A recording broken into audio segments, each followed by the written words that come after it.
Ah, the age of the internet, where the world is at our fingertips and kindness is often championed as the ultimate virtue.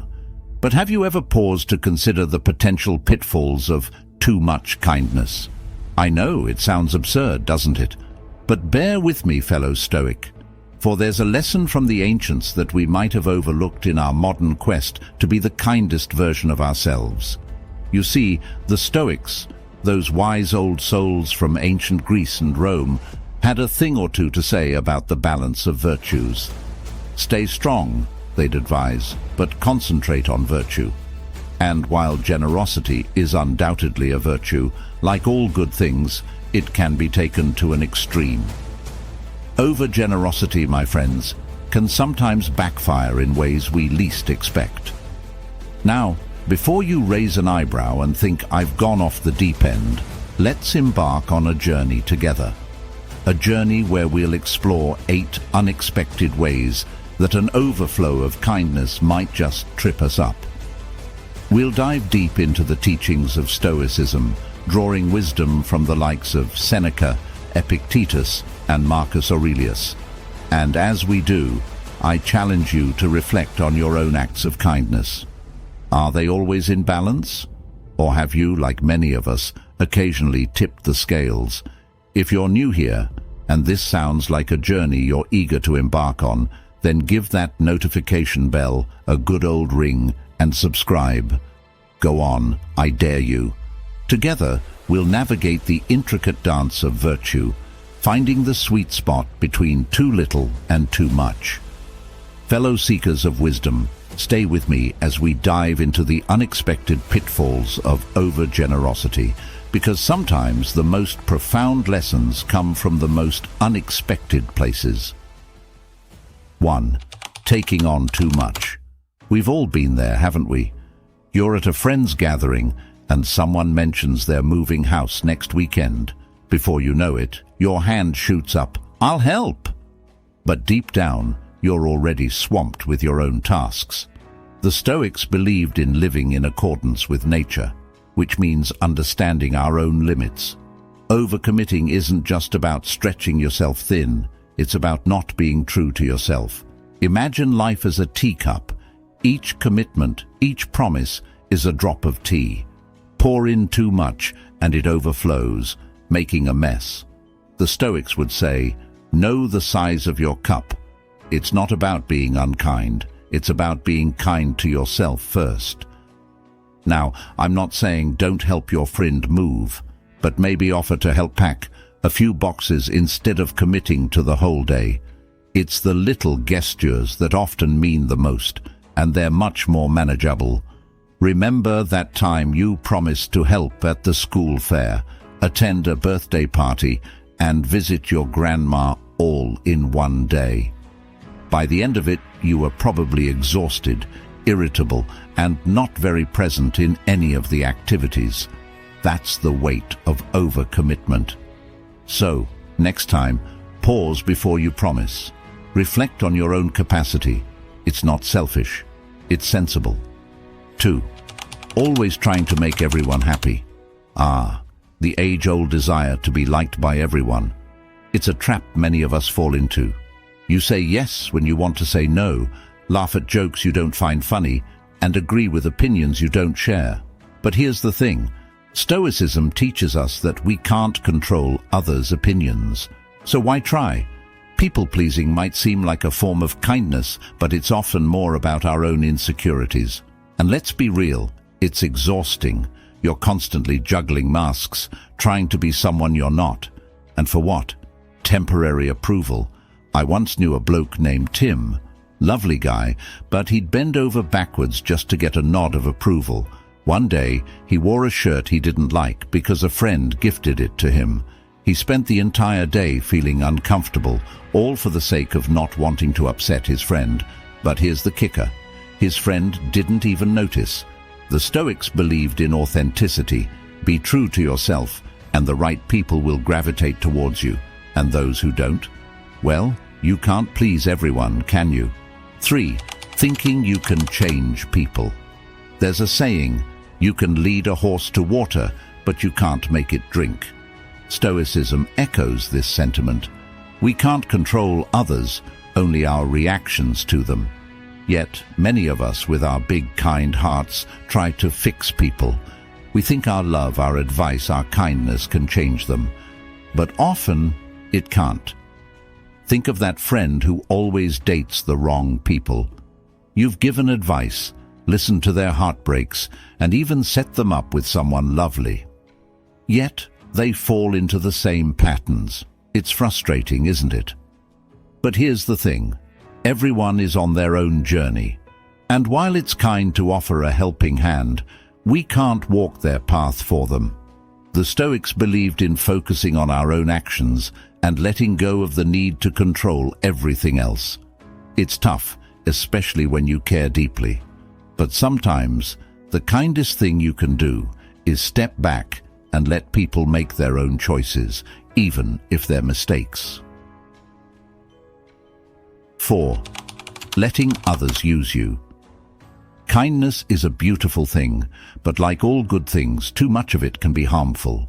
When we're constantly kind, always available, and perpetually agreeable, people might start taking it for granted. It's not always intentional, but it happens. Remember Lucy from The Office?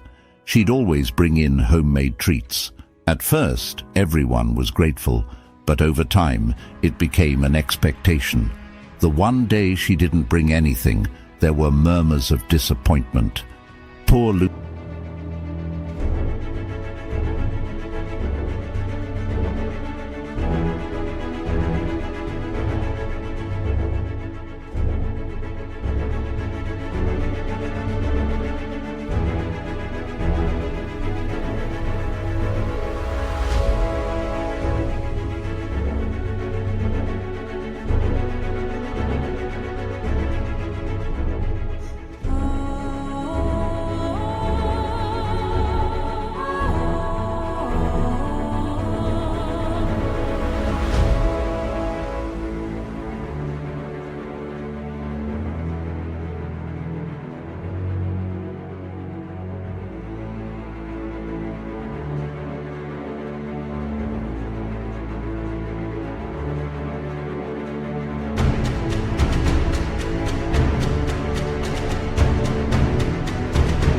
Lucy felt unappreciated and hurt.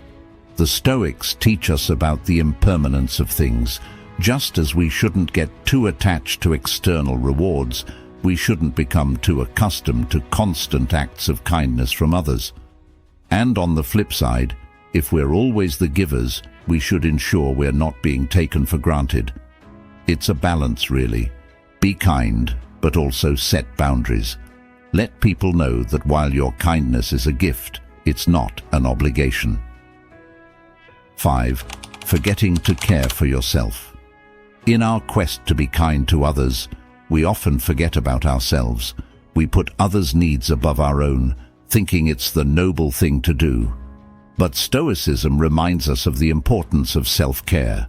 If we neglect ourselves, how can we be of any use to others? Imagine you're a car.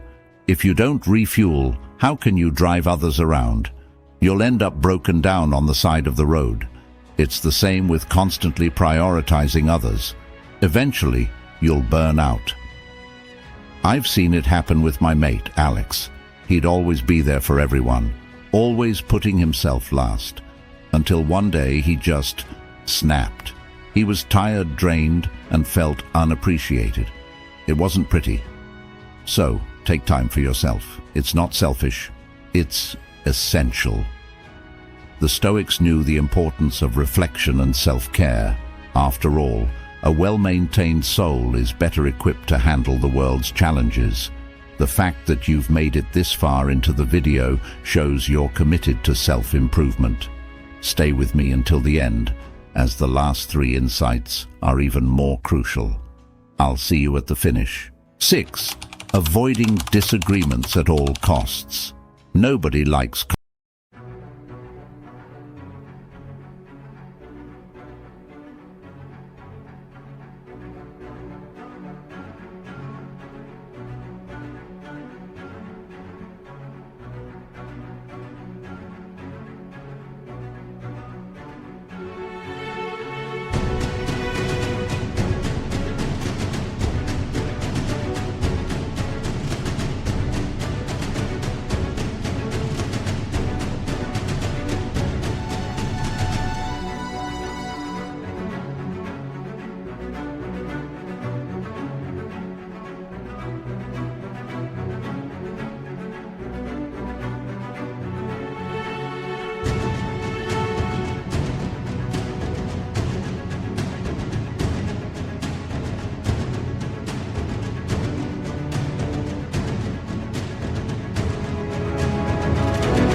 It's uncomfortable, awkward, and just plain unpleasant.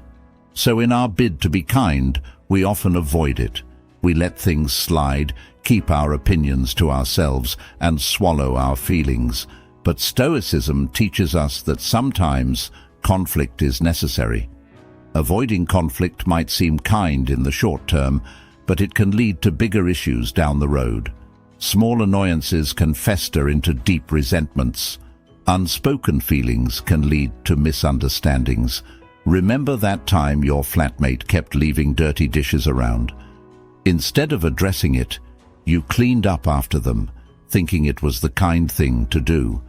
But over time, your annoyance grew, and one day you exploded over something trivial. The Stoics believed in facing challenges head-on. It's not about picking fights, but addressing issues before they become problems. It's kinder in the long run, both to yourself and to others. 7. Giving too much. Generosity is a virtue, but like all virtues, it can be taken to an extreme. In our bid to be kind, we sometimes give more than we can afford, whether it's time, money, or resources. And while the intention is noble, the outcome can be detrimental. Think of it this way: if you keep draining your bank account to help others, eventually you'll go bankrupt. And then, how can you help anyone? The Stoics believed in moderation. It's about finding the balance between giving and retaining. I once knew a woman, Sarah, who'd always lend money to friends. She wanted to help, and it felt good. But over time she found herself struggling financially, and when she needed help, those she'd assisted were nowhere to be found. It's a harsh lesson, but an important one. Be generous, but also be wise. Ensure your own needs are met before helping others. It's not about being stingy, it's about being sustainable. 8. Needing others' approval. The digital age has transformed the way we perceive and express kindness. While many share their good deeds online, it's essential to question our motivations. Are we acting out of genuine compassion, or are we seeking validation? Marcus Aurelius once said, "Waste no more time arguing about what a good man should be one." This timeless wisdom reminds us that true virtue lies in our actions, not in the recognition they receive. Sharing our deeds can inspire others, but it's crucial to ensure our intentions remain pure. When kindness becomes a transaction, its authenticity wanes. The Stoics taught that instead of seeking external validation, we should focus on the intrinsic value of our actions. By doing good for its own sake, we embrace the true essence of virtue. Well, there we have it, the winding road of kindness, with its unexpected twists and turns. Who'd have thought, right? In our world of likes, shares, and endless scrolling, it's easy to forget the age-old wisdom of the Stoics. But as we've seen, their teachings are as relevant today as they were centuries ago. Now, fellow Stoics, as we stand at the crossroads of reflection and action, I invite you to share your thoughts in the comments below. Have you ever found yourself caught in the snare of excessive kindness? Your stories are the stars that light up this Stoic community, guiding and inspiring fellow travelers on the path of life. And hey, if you've enjoyed our little journey today, why not show some love? Hit that like button, subscribe, and don't forget the notification bell. You wouldn't want to miss out on our next video, would you? So, until next time, remember, be kind, be wise, and always be authentically you. To watch more Stoic wisdom videos, select one of the videos that will appear on your screen now. Cheerio.